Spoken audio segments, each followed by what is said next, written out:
Sa mga tatay po, tandaan nyo, hindi ka-honor ang isang tatay na pinagkakaitan ng financial support ang kanyang mga anak. What's the point?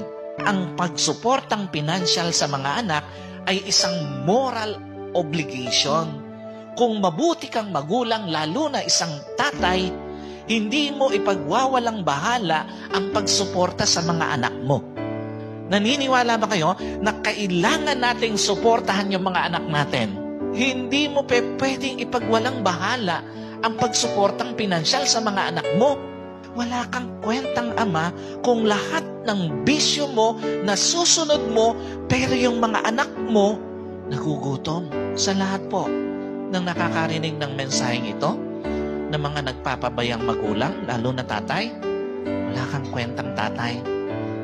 Kung nagugutom yung mga anak mo pero nasusunod mo lahat ng bisyo mo, may pambili ka ng alak, may pansugal ka, may pambabae ka, may pandrugs ka, pero mga anak mo nagugutom, nasasaktan, wala kang kwentang tatay.